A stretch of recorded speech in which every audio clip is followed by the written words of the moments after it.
Dengar dulu dari Pak Kiai kesannya apa tadi abis dari Masya Allah.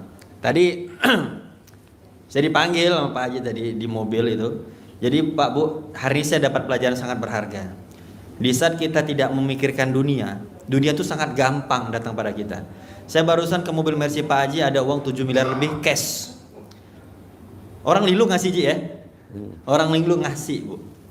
Jadi selagi urusan dunia itu nggak ada yang mustahil. Selagi kita prasangka baik, selagi kita ucapin yang baik, dan selagi hati ini berbaik sangka kepada Allah, tidak ada yang mustahil.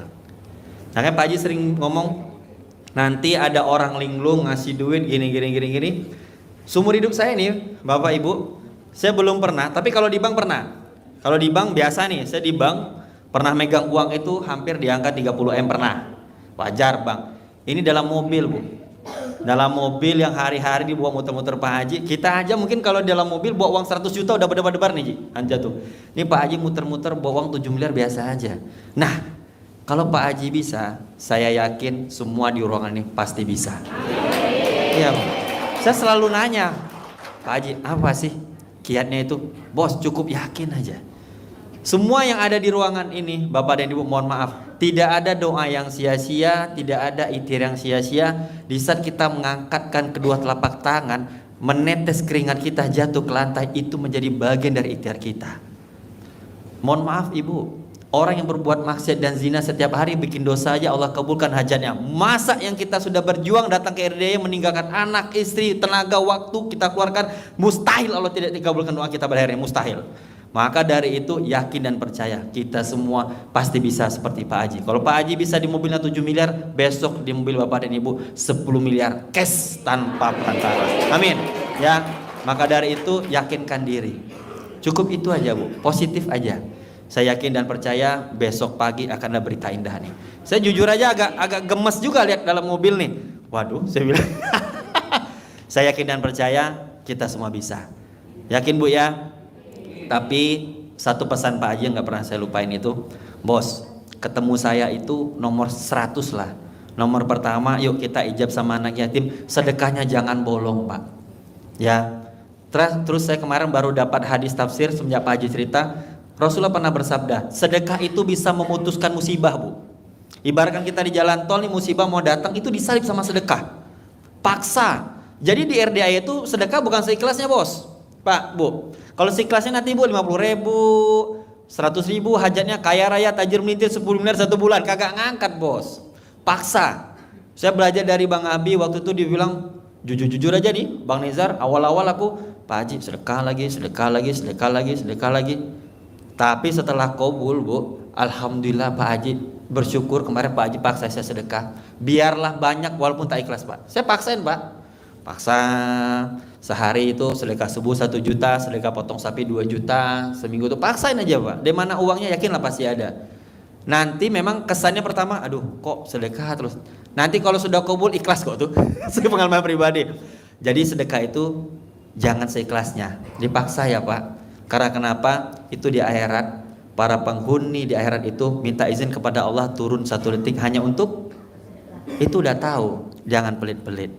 Ya, nanti habis ini ikut tahajud berjamaah, kita di situ ada sedekah subuh. Mau transfer boleh, mau cash boleh. Nah, untuk yang transfer soal sedekah, apabila tidak dibalas sama Bu Ai, mohon maaf karena dalam 1 hari itu bisa ribuan Bu, Pak ya. Nggak apa-apa. Ibu mau sedekah berapapun tidak dibalas, Allah mencatat kok pada hari itu. Yakin dan percaya, tidak ada doa yang sia-sia, tidak ada keringat yang keluar dalam diri kita akan menjadi sia-sia. Hajat itu ikhtiarnya. Nah, mumpung saya ingat, kalau hajatnya pengen terkabul, ibadahnya harus ikhlas karena Allah, bukan karena ada hajat. Sampai Pak Bu, bersyukur kita hari ini Allah kasih kesempatan kita bisa bersujud walau hanya 1 rakaat. Karena sampai detik ini banyak orang yang tidak Allah izinkan bersujud. Itu pertanda Allah mencintai kita dan menyayangi kita. Coba bersyukur dari situ. Jadi ini kagak, kalau punya hajat sudah kayak kita aja punya hutang di dunia nih. Enggak. Allah tahu apa yang kita butuhkan, apa yang kita inginkan. Allah yang menciptakan kita Bapak dan Ibu. Allah tahu yang kita mau. Allah itu tahu cara solusinya. Cukup minta ridha Allah. Karena rezeki hadir bukan Pak Haji yang mengasih, tapi Allah menurunkan hajat kita. Allah kabulkan secepat mungkin dengan ridhonya anak yatim. Inilah jalannya. Coba koreksi diri. Kok aku hari ini ke RDAY ya? Pasti ada sesuatu, Pak, Bu. Padahal kan banyak tuh. Kenapa YouTube itu datang ke dalam diri kita? Ada pertanda. Tuh, Pak Haji bawa uang 7 miliar lebih, Bu. Pertanda bahwa kita pun pasti bisa. Lawang yang dimakan Pak Haji sama seperti kita. Dan Pak Haji pun berjuang dari nol. Tapi Pak Haji nggak kepengen kita capek kayak Pak Haji. Pak Haji tuh pengen kalau bisa besok kobul dah kita semua. Pengennya itu. Nggak ada, Bu, yang namanya guru menyesatin murid. Nggak mungkin. Pak Haji pengen ruangan ini semua penghasilan 10 miliar lebih deh sebulan. Maka dari itu, satu, yakin dan percaya besok ada berita indah. Ya, kalau mau hajatnya kabul, jangan hitung-hitungan dengan Allah. Ibadahnya ikhlas, bukan karena hajat. Kita diizinkan bisa sampai RDAY, bisa tahajud bareng, itu lebih luar biasa. Dan anugerah yang terjadi pada hari ini disyukurin, Bu. Yang punya hutang, masalah rumah tangga, terjadi perceraian, anak membangkang, itu cara Allah agar kita semakin dekat kepada Allah. Syukurin dulu anugerah tadi dan bersyukur apabila anugerah yang hadir dalam hidup kita membuat kita semakin dekat kepada Allah. Itu pertanda Allah mau mengangkat derajat kita lebih tinggi. Ya, bisa Bapak dan Ibu? Nah, pokoknya pesan saya satu, paksain sedekah, jalankan apa yang diperintahkan Pak Haji. Satu lagi, jangan lupa doakan guru kita ini sehat terus. Jangan didoain kayak raja tajir melintir, dia 7 miliar aja bingung dia taruh di mana nih nanti. Lanjut, Ji. Masya Allah. Iya, Bu, tadi kita ngajarin tamu, dia bisa cair tuh 100 miliar. Nah, mau saya, ibu-ibu, bapak-bapak kan hajatnya cuma di bawah 10 M. Masa nggak terkabul? Jadi kita tadi ngajarin, ada saksinya tuh tadi yang pada privat di Natrabu. Ada gak hadir yang?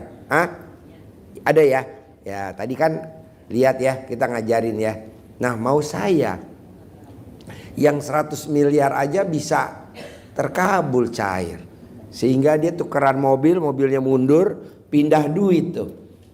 Nah, mau saya, Bapak dan Ibu juga harus bisa. Gimana sih Ji caranya? Kuncinya cuma satu. Yang tiga jangan dilanggar. Apa tuh? Berharap, takut, sama khawatir. Kita kan takut. Enggak, saya nggak takut. Lah itu kalau udah jatuh tempo. Takut gak?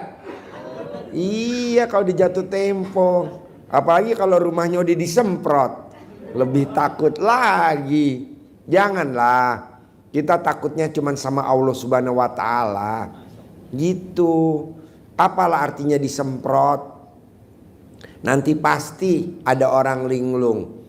Buktinya, lah tuh tadi yang dari Lampung yang privat, lah tuh tadi yang dari Jawa Timur, kok dia bisa meraktekin ilmu RDAY sehingga hutangnya yang 16 miliar tuh ada yang lunasin, kenal juga enggak. Yang tadi privat.